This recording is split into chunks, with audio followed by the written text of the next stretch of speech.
Welcome to Midweek Talks, where we help you follow Jesus and answer your questions in the middle of personal, cultural, social, political, and real-life issues. I'm your host, Mark Ivy. Thanks for hanging out with us today. You may want to share this and tell somebody what we're getting ready to talk about. We've got a really special guest today. Michael Cavaney is with us. Michael, thanks for being here today. Thank you so much for having me. I appreciate it. Michael flies for a major U.S. airline, and we're going to talk about flying today. This is going to be a great discussion. Michael, I'm really looking forward to this. I am too. So let's talk for a minute. Let's go back, way back. Why fly? How did you get involved in this?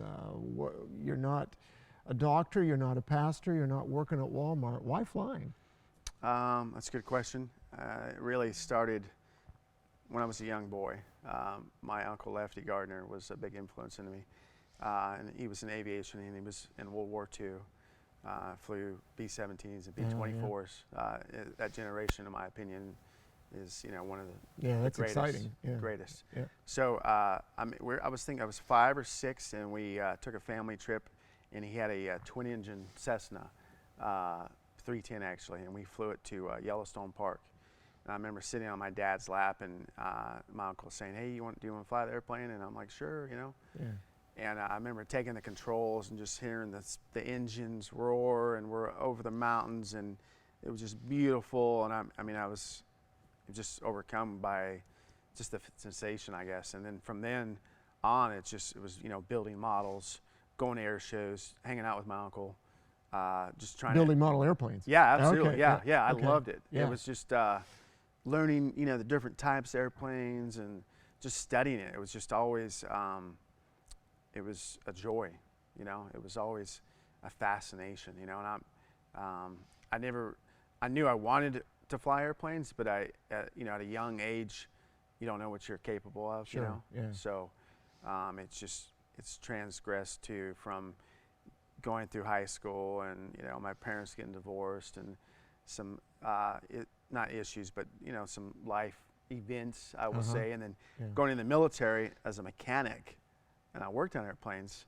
Okay. That gave me, I already had a working knowledge of basically how airplanes work and fly, and had flown some, but the military really opened my eyes and showed me what I was capable of, And so and obviously I've had many people praying for me throughout my life. So what part of the military did you serve in? Air Force. That's awesome. Thank you Yes, for doing absolutely. that. That's great. It's a pleasure.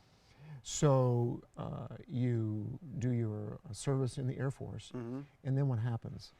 I did 8 years, and I was stationed in Virginia and then England, and then I did special duty in the Thunderbirds, which is the air demonstration team. Yeah. And you have to be hand selected through a pretty lengthy process. So I was very blessed and humbled to be selected to be on with them.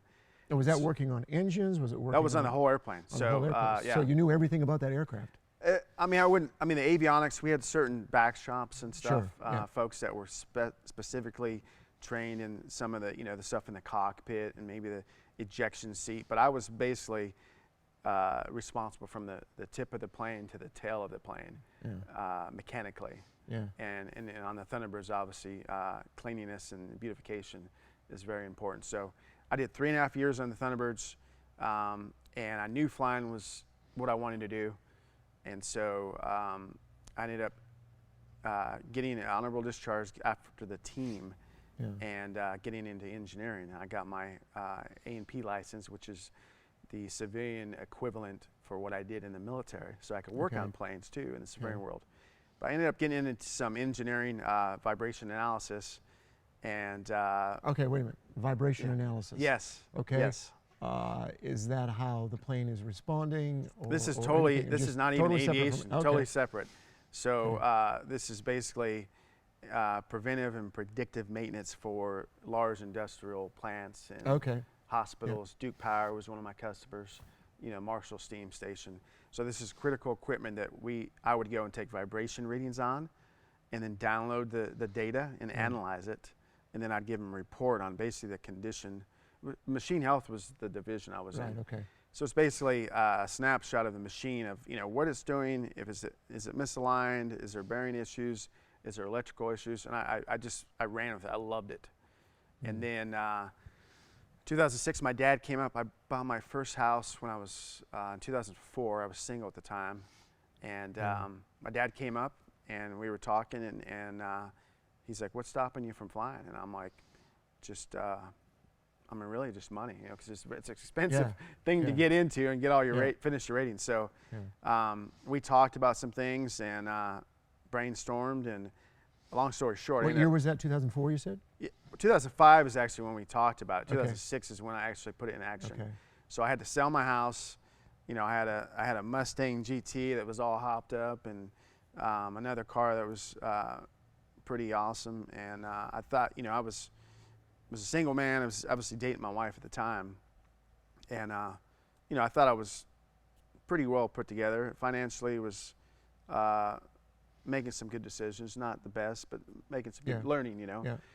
And so, anyways, I sold everything, and Tess and I had been together for a year, 2 years, almost 2.5 years at the time. And I said, and she knew what my goals and plans were, and I went down to Flight Safety Academy and spent 10 months there and knocked it all out. Normally it takes anywhere from a year to 2 years sometimes. And where's that? Is that in That's Florida? in Vero Beach, Florida. Vero Beach, Florida. Yeah. Okay, yeah. Lot of Flight Safety Academy. Yes, sir. Okay. It's actually Warren Buffett owns Flight Safety. Yeah. And Flight Safety Academy is just a division of Flight Safety. So it's specifically focused on initial flight training, instrument training, multi-engine training. I want to make this point here as you're talking. This was in 2006, you said, right? Yes, sir. Okay, we're now in 2021. Mm-hmm.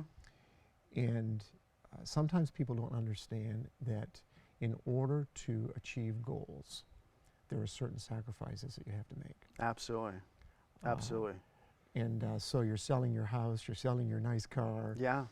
In order to get somewhere. And I think that's important for people to understand, because sometimes individuals think that I'd like to do this, but they don't do anything to get there. Yeah. It's just going to kind of fall in their lap. It's going to fall in your lap, yeah. I mean, it's unfortunately a society thing, and social media and just in general, where people are seeing constantly this fake lifestyle, and that it's just handed to them, and they're just waiting for that big break. That big break, and that golden age. Without prep, they're going to get a big exactly. break. Yeah. And it's sad because I had mentors in my life. I had people that were obviously that Christians, and I had people that weren't Christians, and that were followers, and that were devout Christians. A mixture of people, but the majority of them had really good morals and really good standards and work ethics. And I think I've been blessed to take all of those things that I've been, and people that I've been come in contact with, and try to filter out the positive and negatives. And how important do you think it is to set goals? Oh, I mean, set goal for tomorrow, and it's very important. 2-year goal, 5-year goal, 10-year goal.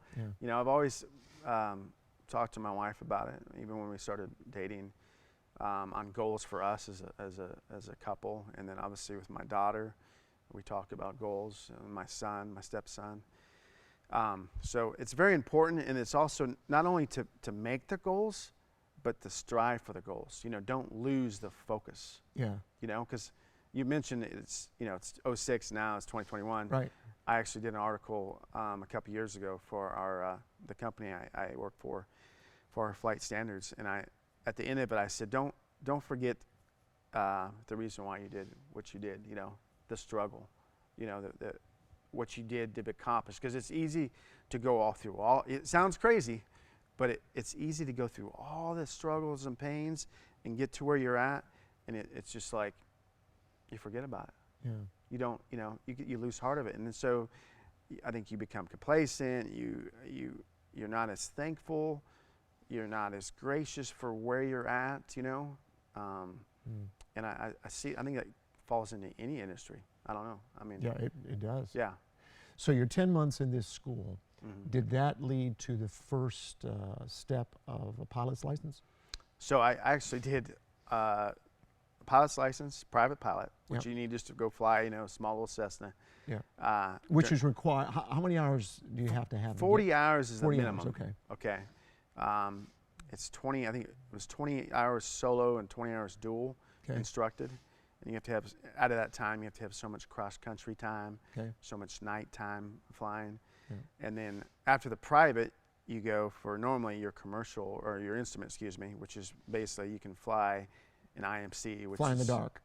Not just, not the dark, but actually in the clouds. With the clouds, without any, you can't see anything. You're looking at your instruments. Yep. That's it. You have no horizon out there. You can't look out your wings and see, VFR, which is visual So flight you can't rules. trust your senses there. No, that's another thing. I mean, we study quite a bit in the private ground school on your body senses and things that are going to affect you in that kind of environment. So private instrument, and then usually multi-engine, so you can fly airplanes with 2 engines, and then your commercial license. And this is where a lot of people get it confused, is they say, oh, you're a commercial pilot. And yes, I am a commercial pilot, but I'm actually an airline pilot.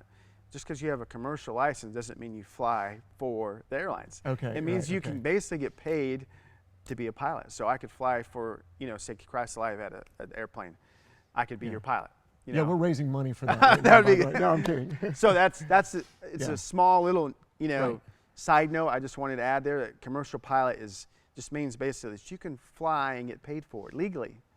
Yeah. So in the aircraft that you're rated in, correct? Correct. Yeah, Yes. okay. Yeah. And then after that, you can get your instructor license.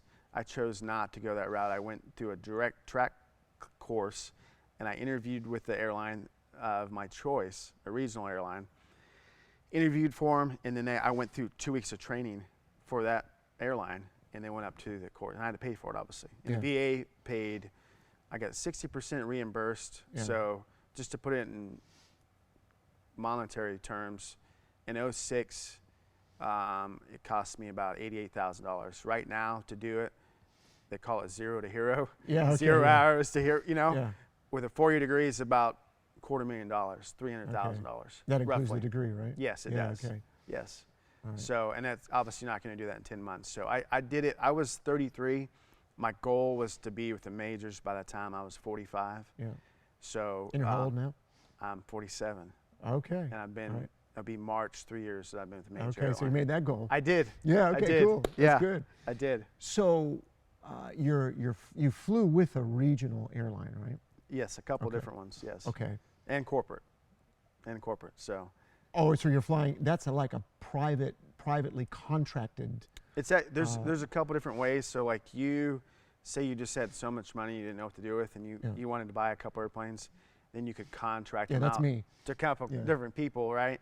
To where like say I wanted to fly from here to say Nassau, the Bahamas, and I would pay you a fare, a fee, to cover the rental of the plane, gas, and the pilots. Or if you're just a private aircraft owner, like Christ Alive had their own private jet. I'm saying you're prophesying right now. So okay. Okay. that you'd use. Obviously, I mean, I'm sure it's your experience for business only. Yeah, right. Then you would be a corporate, pilot or corporate department. But a lot of people that have their own airplane, if they don't fly it enough, they can lease it out to other folks. And there's rules and regulations concerning that, but I got furloughed in 2008 from the oil price shooting up. Okay. And so a lot of guys were left on the street, and I was very blessed and fortunate. Practical language is laid off, right?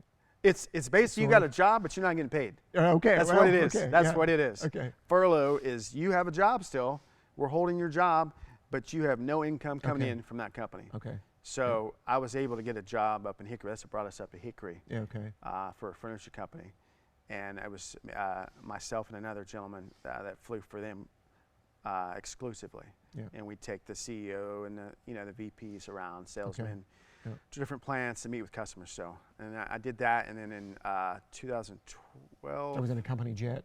Yes. Or was it a jet or was it turboprop? Company jet, no, okay, jet, okay. yeah. I did that for 2 different companies actually, and then 2012, I knew 121, which is the airline industry. I knew that's where I really belonged, because the hardest part of the job is being away from family for me. Sure. And so corporate, you'd fly somewhere and sit for 10 hours at the FBO, Yeah, which is okay. like the, small little shop or basically a lounge area. Yeah. And you're Waiting just on them hanging to out. get done. Yeah, because they're at meetings, and you're waiting to them to get done, and sometimes that would change. Or we took I remember the CEO out to the film festival in Salt Lake, and we were there for 5 days. Okay. Yep. Yep. And so for me, it was like I knew the schedule for the airlines.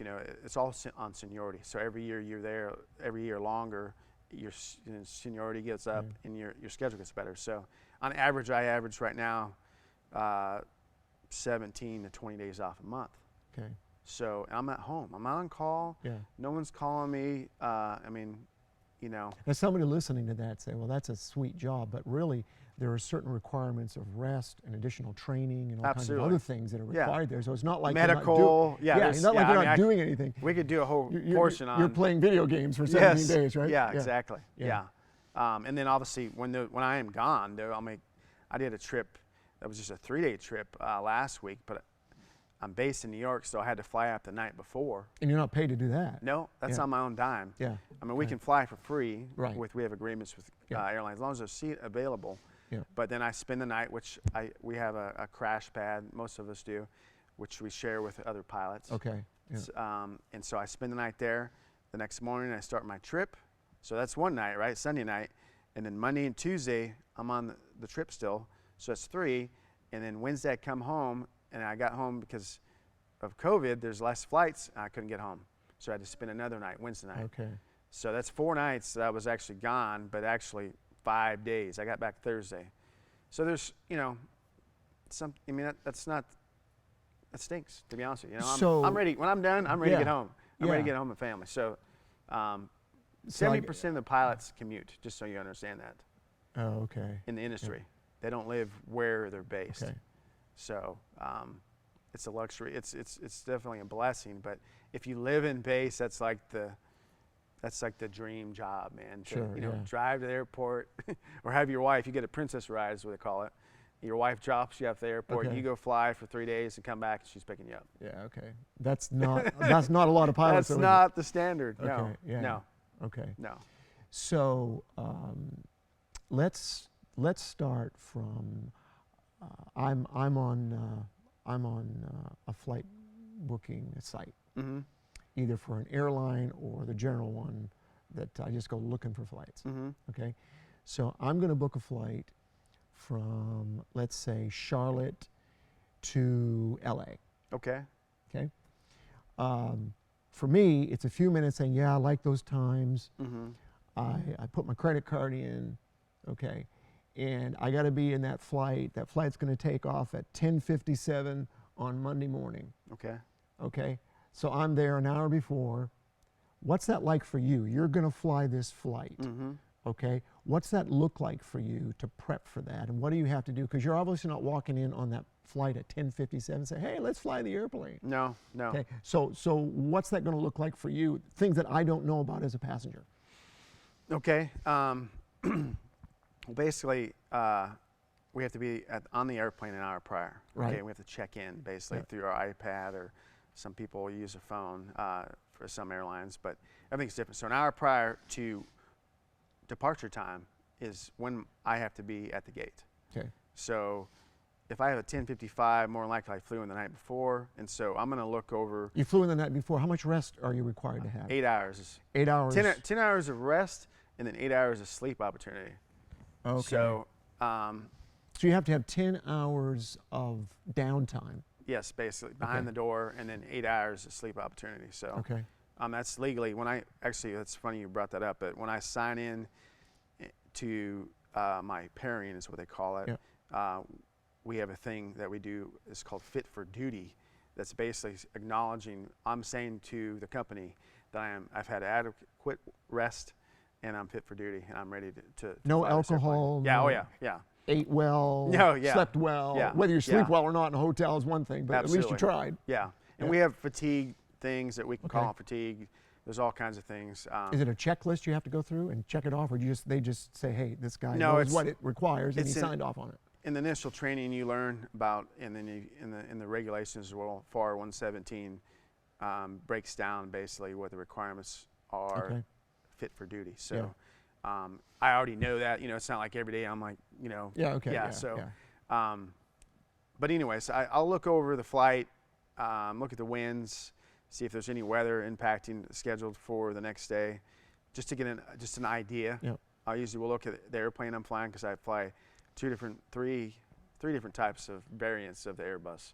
So we have the Neo, and then we have a couple other ones so each one has its own little niche or differences. So I'll look over that and just get kind of like a snapshot of the flight, and then usually the day of, I'll go into our ops building or our crew room and get some coffee, and I'll download the route that we're going to fly, because dispatchers are actually at the company level, and they're actually doing the flight planning and the planning for us. Because so you're not putting a flight plan in yourself? I put it in the airplane, but I don't actually build it. So the amount of time that would take. We'd have to be at the gate, hours.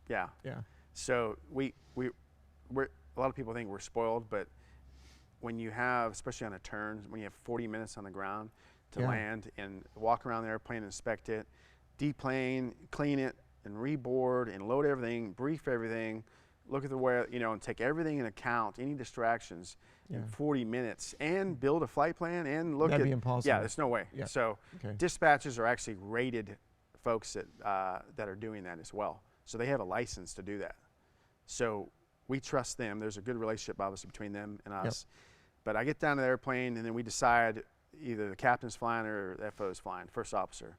And one thing I want to mention is first officer. If someone's a first officer, it might not be just because they're not good enough or they don't want to be a captain. It's all based on your experience there and time at the airline.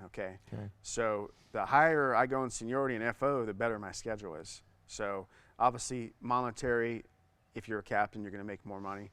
But some folks, guys and girls, they have no inspiration to be a captain.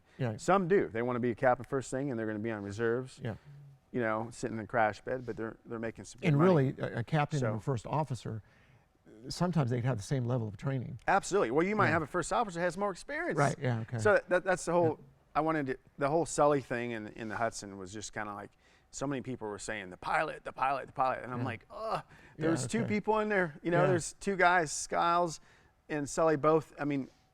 They both worked as a team, and it took both of them to get that airplane down safely in the Hudson. So anyways, once we figure out who's flying, sometimes it's said, sometimes it's kind of like your first leg. Usually the captain does the first leg. When I was a captain previously, I would do the first leg, just kind of see where the other person is, and just to kind of, because he sets the tone or she sets the tone.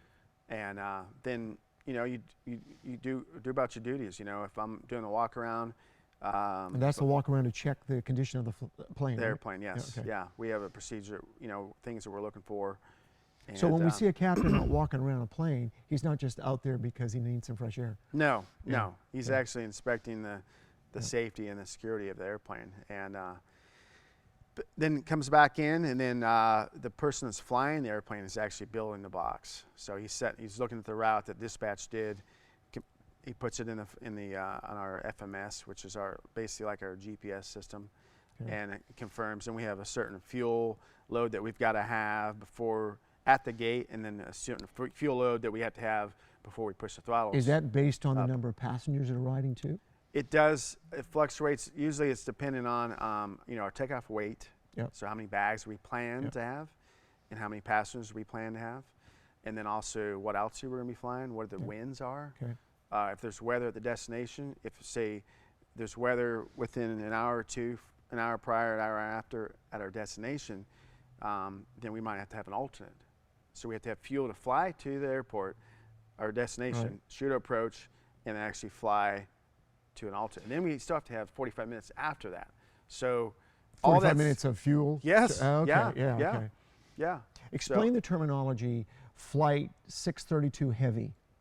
Okay, so that's the wake category of the airplane. So depending on what's the maximum takeoff weight? So like an Airbus 380 would be a super, and then like a 767 757 would be a heavy. So their weight category, the weight they produce on takeoff and landing is greater than mine is. So we're on Airbus is a medium weight category. So what does that matter? Well, if they're coming in to land, and when you're slow and dirty is when you cause the most wake or most vortices that come off the wings. Yep. So if it's a calm wind and I'm coming to land right in after a big heavy, the wind or the air is unstable when I'm coming in to land. So there's spacing that FAA is mandated that we have to keep behind a heavy, and also on altitude. If I'm crossing over, if we're at 1,000 feet separation now from 29,000 feet to 41. So we used to be 2,000. Yeah, 1,000 feet's not much. Now we're 1,000. Yeah, okay. So if I'm going 560 miles an hour across the ground, this guy, that closure rate's obviously pretty fast. Yeah. So now, isn't there? I'm thinking back to some in-flight collisions that have happened. Now, isn't there a warning system? We have TCAS. Yeah, TCAS. Yes, which is amazing. Yeah. And then also obviously the radar controllers, the centers that we're talking to, who are all looking at all the other aircraft as well and monitoring. And then to be in that altitude range, your airplane has to be certified to fly within a certain amount of feet. Okay. And so if I was Joe Bob down here with an older model airplane that it's called RVSM, which is called what is the terminology, but it's reduced vertical separation, and so the airplane's certified to fly in that altitude to where you're only 1,000 feet apart. So an older airplane that wasn't certified, then they can't even go up to 29. They're not allowed to go up there. Okay. So that's one thing to think about. Obviously, we're safe, and the due diligence has happened, and then obviously center radar controllers are watching. We have TCAS on the airplane, and obviously we're not just sitting out there, watching the sun come up. We're looking for other airplanes, and So what I've heard it said before is that the most dangerous time in a flight is takeoff and landing. Yeah. I would agree with that. Yeah. What's the reason? I mean, there's some obvious reasons why, but you think, okay, I'm going to take off. The passenger's sitting back here, and we're just waiting. Speed comes up, we're going to take off, or we're getting ready to land. Is there a moment in that flight when the pilot can just kind of take it easy, or is it like I got to keep my eyes open to what's going on here? Well, I mean, in cruise phase of a flight, is that autopilot a lot of times? Yeah, I mean, I try to hand fly up to 10,000 feet, depending on where I'm at. Okay. If it's a high density airport like New York area and it's weather, say if I'm taking off in Newark, there's a very sharp turn that you have to take off if you're taking off to the east to avoid LaGuardia traffic and Kennedy traffic. So there's 3 very dense populated airports, right? And then you have Teterboro too, which is a corporate airplane or corporate airport. So it just depends on where you're at, where you're flying out of. But taking off in cruise phase is probably, you're still active monitoring is what it's called. But it's definitely the most, we're still talking to people unless you're flying over the Atlantic, and you're out of radar coverage where we still do reporting points. Cruise is definitely the most relaxed time, I guess you would say. Is it standard that pilots hand fly up to 10,000 feet? No. No, it's not. Okay. That's actually an industry problem right now that a lot of airlines are dealing with, because automation has come into the play of everything we do, and a lot of folks are getting just rusty, and they're relying on it too much, Yeah. So the airline I fly with, actually, they want you to hand fly as long as you're comfortable. And then through that RVSM area, that 29 to 41, the autopilot's got to be on. So it's not even an option. So some guys will fly to 10, some guys will fly to 18, some guys will fly to 400 feet and autopilot on. Okay. You know, so I love the plane's flying itself, right? Exactly. That's based on the computer. It's based on what's in the computer and what you tell it to do. So there's couple different ways you can manipulate it, Yeah. and tell it what to do. But worst case scenario, it's click, click, autopilot's off, and Okay. you're hand flying it. But we have auto. But as far as the takeoff goes, you got to think about the conditions of the runway, weather. That's the only time normally is when the engines go from idle to either full thrust or unrated thrust, which is flex, is what we call it. Yeah. And so your areas of where you're going to have issues is high speed aborts. So, Okay. and then we have a decision speed. It's V1 that we call. It's a point of no return. Yeah, There's a point exactly. of It's no like return, there've been numerous studies that we're safer to take off, to rotate, versus trying to abort. Okay. And we're going 130, 140 miles an hour, and I've got 2,000 feet left of runway. Then obviously it's not going to happen. So if you're flying at DCA or Burbank, shorter runways, it's something you got to really think about. So in landing phase, just wind shear, anything, weather phenomena, being stable. We have a criteria that by 1,000 feet, we have to be on speed minus -5, and depending on the gust, 0. And then we have to be we use vertical and lateral guidance, and we have to be within a certain criteria. So if we're not there at 1,000 feet, then we're supposed to do a go around. Okay. And that's where you hear the power come up, gear come up, Okay. and then we go around and shoot it again. So I'll hear certain dings on a flight. Yeah. So like at 10,000 feet, there's a ding. Yeah. At certain points, there's a ding. Mm-hmm. That are not, it's not the seatbelt sign coming on. Yeah. Or it used to be. I still remember the flights were Smoking? They allowed smoking. Good. Okay. Yeah. Okay. The smoking area, right? Yeah, The second right. back, Okay. Yeah. And there wasn't those dings. It's other dings where the crew are doing certain things. Mm-hmm. And so, what are those dings? The one that you're probably most familiar with is the 10,000 foot Okay. ding.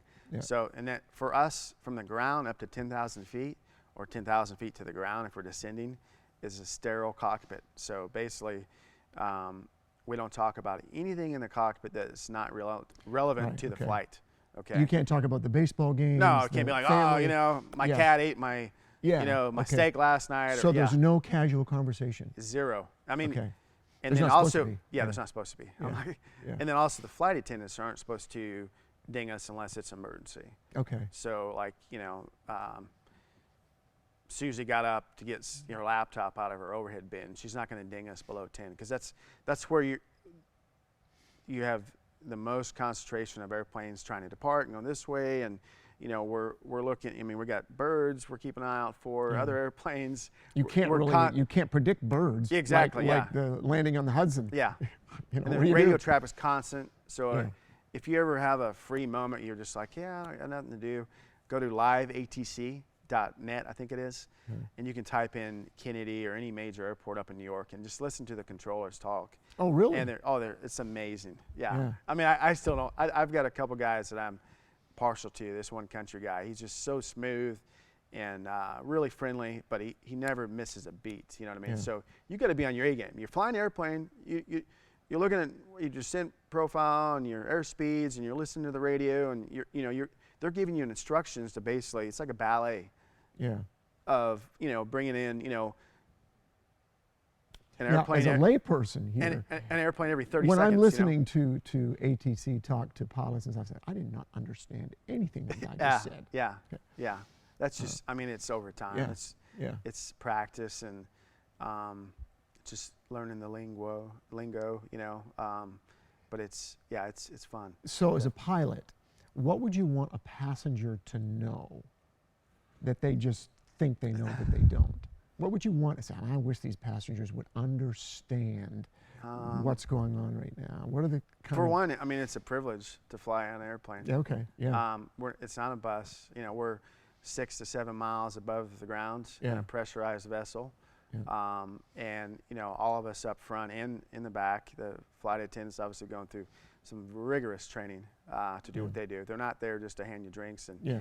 and, Which is not happening much anymore now anyway. to make Yeah. you feel warm and fuzzy. They're Yeah. there for A an emergency. lot of that's safety, right? Safety Absolutely, training, yeah. I did and- see some of the flight crew training. I don't remember which national airline it was, but there was an actual part of a fuselage Yeah, oh, in yeah, a building with water out Mm-hmm. beside it, and how do you get from the plane into the water? Yeah. And they're jumping in the water, and they're doing all kinds of these training and They stuff. fill it with smoke. They do. Oh, yeah, okay. It's but I would say that, and then obviously, both of us up front, whether it's two ladies or a lady and guy or two guys, we're both qualified and trained to do that job, right? Yeah. We're both pilots. One's not, I mean, you can call it a co-pilot and pilot or first officer, yeah. but both of us are there and have a responsibility and take it seriously.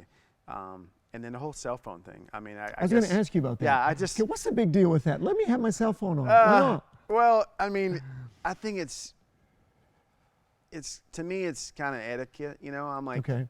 I don't want to hear your conversation if I'm a passenger next to you talking about, did you feed the dog and make sure you pick up my dry cleaning. What about texting? But Because what they'll say, it's not safe for a person's cell phone to be on. Is that really true or no? Well, the FAA has done research on it to where if the cell service is on, that cell phone is trying to reach a tower, right? Sure. So if you're taking off, it's going to continually try to reach a tower. Well, they've done studies, the FAA has, to where they've had some minor deviations coming in on an ILS, which is your lateral and vertical guidance during instrument conditions. So like I can't see anything outside. I can go down to 200 feet above the ground where I'm going mist, right? Yeah. And I have to have a half a mile visibility, sometimes less. And Susie's back there on her phone saying, hey, we're about to land, can you come get me? We're not even on the ground yet. We might go mist. And I mean, that moment of time, it's not to where it's happened numerous times, but it's happened enough that FAA feels like cell phones need to be in airplane mode. Okay. So, I mean, I don't make the rules. Sure. But I mean, I think that's, yeah. I mean, it's a viable thing. It doesn't, but we've changed it to where you don't have to we used to be turn off all electronics. Right.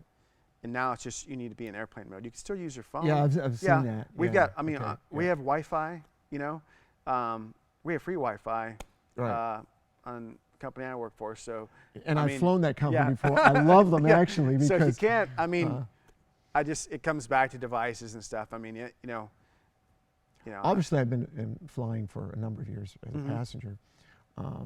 Way back when I was not really old enough, per se, when my parents or siblings were flying that were older than me. Mm-hmm. It's interesting. Everybody wore a suit and tie way back. Yeah. To get on an airplane. Now people wear whatever. Yeah. Slippers, house shoes. Yeah. I've seen it's a like going grown to Walmart. man. Some people go to Walmart. Yeah. I think I've seen a grown man in a panda bear suit. Oh wow. Yeah. Okay. That's I mean, great. whatever you're comfortable with, but yeah, it's definitely. I think one thing I wanted to mention is, if you look at inflation and how times have changed as far as like this price of gallon milk and price of a car and price of a house. If you look at airline tickets now versus 20 years ago, there's not that much. You're right. There's not much change. So, unfortunately, society. I'm glad it's become more accessible to everyone, but it's still, I think it's something that we need to be thankful for, and it's a privilege to get on an airplane and go from the East Coast to the West Coast with light winds in 5.5 hours. Yeah, sure. Or fly across the Atlantic to London in 6.5 hours. I can remember times before 9/11. Where sometimes during the flight, the cockpit door would stay open. Yeah. And I could actually look in there as a passenger and see the pilots fly the plane. Yeah. Okay. Now, if you walk in a plane, it's highly secure. The cockpit door is like, it's made out of something that you just can't get through. Yeah. I can't really go into detail about what it's made about, but it's definitely, after 9/11, we've raised the bar big time on cockpit security in itself, and obviously when we do have breaks, there's the procedures that we do just to protect the integrity of the cockpit, because obviously that's what's controlling the airplane, the people that are up there. So you don't want someone to go up there and obviously use it like they did 9/11. So I mean, that's it's a terrible thing that we've we had to go through. But there's a lot of Are pilots allowed to carry weapons? We are. We Oh, are. okay. If we go through a special program. Okay. And I won't. I mean, I think it's a good process. It's a good application, but we're very limited on when the weapon can be out of the holster Sure. and on safety. Yeah. So and we can't take it internationally. So That's it's true. only domestic. So I'm on this flight from Atlanta to Birmingham. It's like, it's no time. It's like a 25-minute flight or something. So we take off, and then we kind of level off. I'm like, we're really flying low right now. And I'm saying, what's going on? And I was just kind of watching it. It was odd to me, right? Because I've flown enough to know, like, this is weird. Yeah. So a few minutes later, captain comes on. He says there were two issues. I don't remember exactly both of them. One of them was they lost like a fuel pump or fuel line or something. Okay. And then there was something else too that was kind of serious. And so he says, hey, we're going to turn back. We're going to go back to Atlanta, right? So I don't know if it was for us or what, but I remember landing and I saw the Atlanta Airport Fire Department. I'm like, was that for us? Okay. So I watched this program. It's probably not a good idea, but it's a really good program. Okay. Why planes crash. I knew you were going to go there. Okay. Yeah. So talk to me about some of the dangerous situations you found yourself in and the management of that. And obviously you're sitting here, so you haven't had a crash. No, sir. And by God's grace, that'll never happen. Amen. But many well, I say many, you know, flying is still the safest way to travel. Absolutely, yeah. You know, absolutely the safest Yeah. way to travel.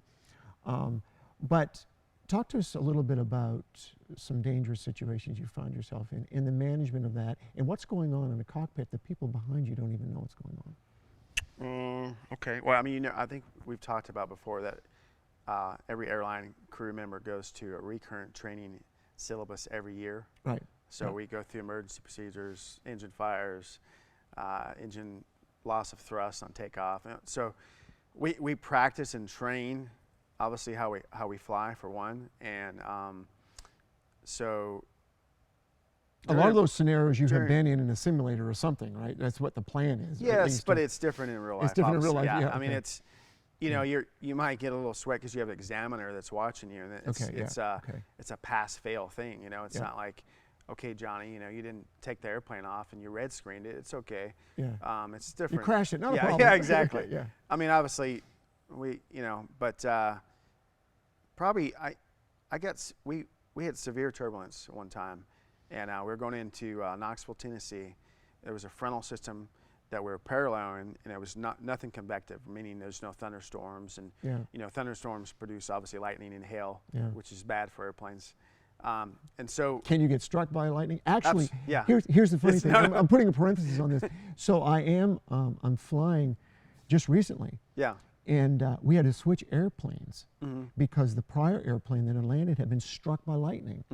And I guess it has to go through a lengthy inspection process. It does. To make sure it's still airworthy. It does. Finding where usually the lightning enters and exits in different places. So where it exits and where it entered is the issue. So it takes usually a long time. Sometimes it doesn't. But anyways, we turned, we talked to center, we said, hey, you know, how's any ride reports? We were like at 11,000 feet, I never forget.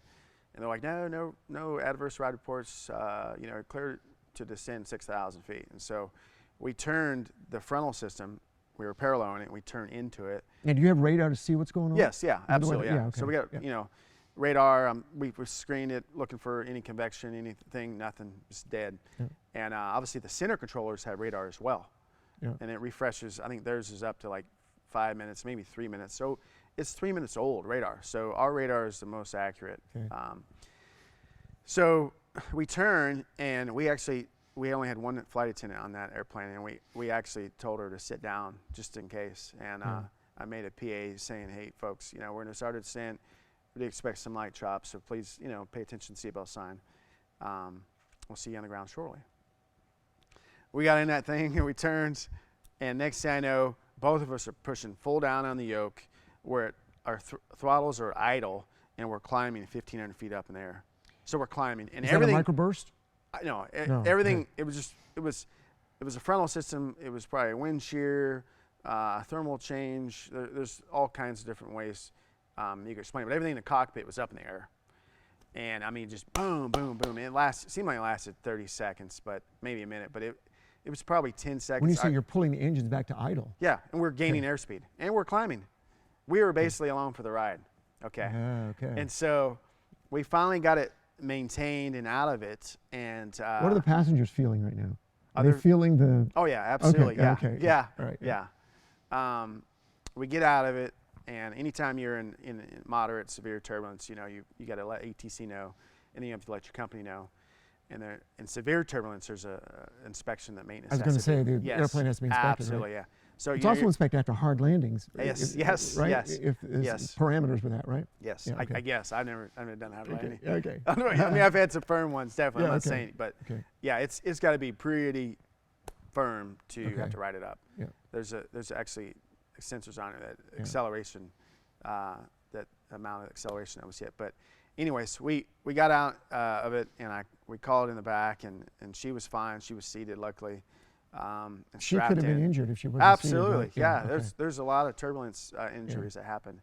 And anyways, we got on the ground, and we had a passenger come up, and he's like, "Hey boys," he's like, he both gave us $20, and he's like, dinner's on me. Great job, And that's the only time in the airline industry that I've been tipped.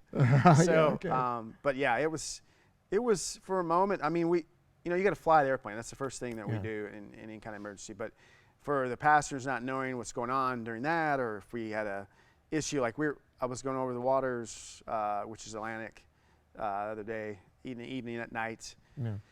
No clouds, no moon, no nothing. So you're flying over the water, right, at night, 37,000 feet. Trusting your instruments, not your Absolutely. senses. There's nothing out there that I can Yeah. relate to. And we get a ding, ding, ding, ding, which is a master caution. And the lav smoke detector was going off. Someone was smoking in the lab, but your first instinct's like, all right, where I'm at, what's my closest airport, Yeah. because we're over in the middle of the Atlantic. So we have, you have to constantly be looking at and refreshing that and getting your mind in that. Somebody was in the bathroom having a cigarette. Yeah, yeah. They actually were vaping and Whatever. it sent it off. So Yeah. that's Now, what happens to a person when they do that? Well, I mean, Is it up to the captain, or is it up to FAA rules? Well, normally it's we have a process that we have to do and Yeah, paperwork we have to fill out, and then it's dependent on the law of agency that when we land. I did have a guy that was smoking marijuana one time coming out of the Caribbean. So we're going to Miami, and the cops are waiting for him when we got on the ground. So just don't do it. Yeah, just wait. Yeah, okay. I'm not playing. Yeah, with it. yeah. I mean, it's just one of those things when you hope it's fake, but Right. I'm not saying it's fake, but you hope it's not a real fire. Sure. Because a fire in a pressurized tube 6 miles above the ground is hard to deal with. It's not fun. It's not really something that you wake up in the morning and you say, hey, but we're trained to handle it. But when that initial ding, ding, ding goes off, it's like, oh. Feel a little rush of adrenaline. What do we got? Okay, What's going on? Yeah. Yeah. Yeah. It's honestly, it's a continuously training and reviewing stuff, and you got to be intentional about it, just like you do with the Lord and reading the Bible, Yeah, so let's take a couple of minutes and just talk about that, because you're in a secular work environment, but you're a believer, you love Jesus. Absolutely, absolutely, yes. And how important is it that people that know the Lord are in these environments, because they influence the environment wherever they go? Yes, yeah. I mean, I've grown tremendously, and I'm still growing, and I feel like, I'm obviously tremendously blessed to be where I'm at, and to be in the work environment that I am. You've got to have a standard, and the standard is not going to be society. It's got to be a standard that, for me, it's the Bible, and it's there's so much emphasis on image now, and I think the joys that I get, honestly, the genuine joys, outweigh anything that anyone could ever think about me. Right, So, yeah. like you talked about being a covert Christian, there's things that's happened to me that, you know, I don't have to come out and, you know, actively say, hey, I'm a believer. Right. Have you prayed today? You know, Right, what have you sinned today? Yeah. I Right, just, yeah. I'm myself, and I Yeah. come to work, respect other people, and I treat others how I want to be treated, and the door's open. You know, Yeah. the Lord has opened many avenues for me to get the gospel out there. Yeah, So, you know, I was reading the story of Esther, and she doesn't tell anybody she's a Jew. yes, You think, wow, I'm a Jew.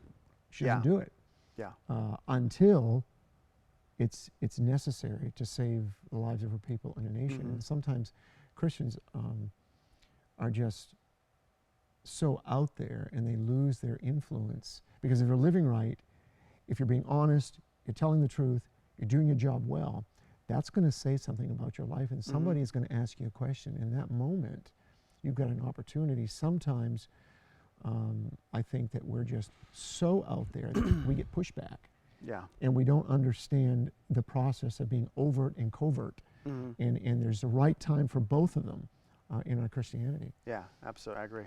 There's a happy medium, but I think as far as the things that you just said, you know, that's a standard, and you're not going to get it from society.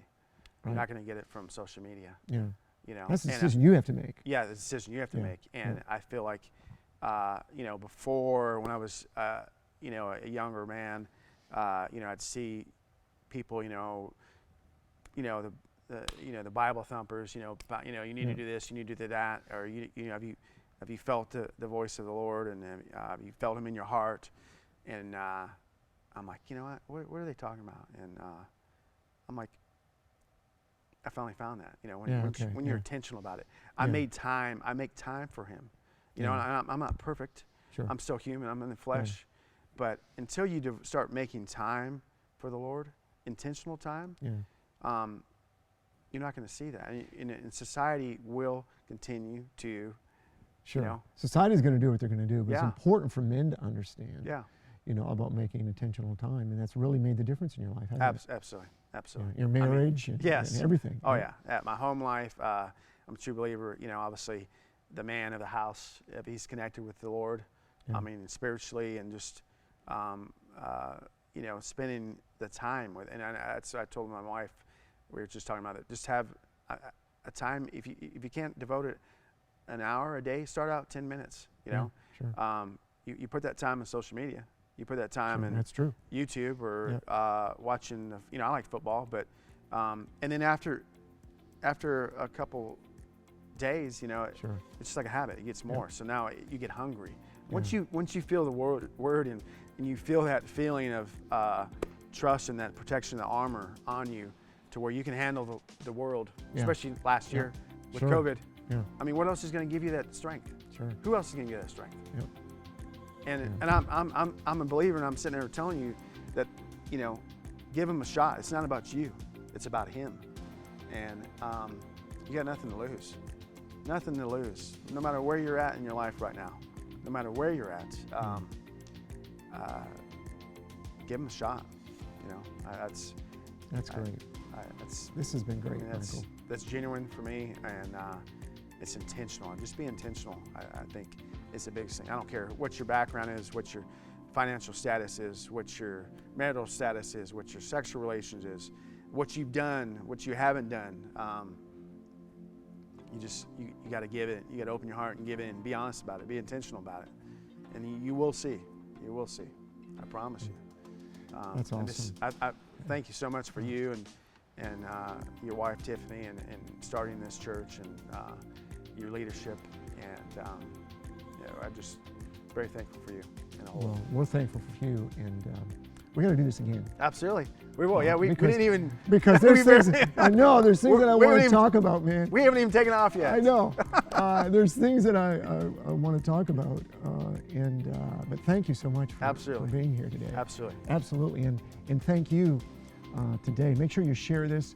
This is just some great information. And thanks for being at Midweek Talks today, and we will see you next time.